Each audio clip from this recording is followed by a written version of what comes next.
அஸ்ஸலாமு அலைக்கும். ஃபிகஸ் பாடி shower gel தொடர்பான ஃபீட்பேக் உண்டு. அதாவது என் கஸ்டமர் ஒருத்தருக்கு அவங்களோட ஹஸ்பண்டு முதுகில் ஒவ்வொரு இடத்துல தேமல் ஏற்பட்டிருந்தேன்னு சொல்லி என்கிட்ட எங்களோட ப்ராடக்ட் சம்மந்தமாக கேட்டாங்க. அப்போ அதில் நான் அவங்களுக்கு சஜஸ்ட் பண்ணினது வந்து ஃபிகஸ் பாடி ஷவர் ஜெல். இப்போ அவங்க அதை பாவிச்சிட்ருக்கும் போது அவங்களுக்கு இருந்ததை விட அதிகமாக பரவினேன்னு சொல்லி சொன்னாங்க.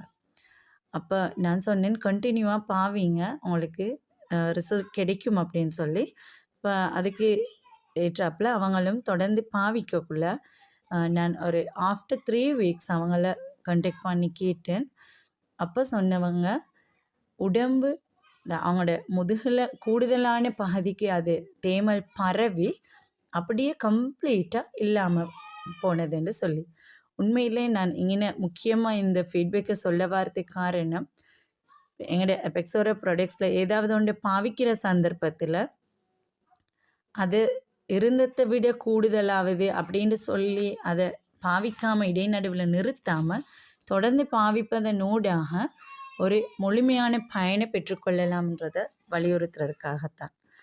இப்போ சில சந்தர்ப்பத்தில் ஆந்திர சோப்புகள் பாவிக்கிற சந்தர்ப்பத்துலேயும் சொன்னாங்க, முகப்பருக்கள் அதிகமானது, அதனால் நாங்கள் அதை விட்டுட்டோம்னு சொல்லி.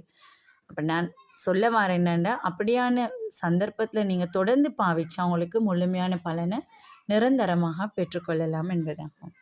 ஜஸாக்குமுல்லாஹ் ஹைரன்.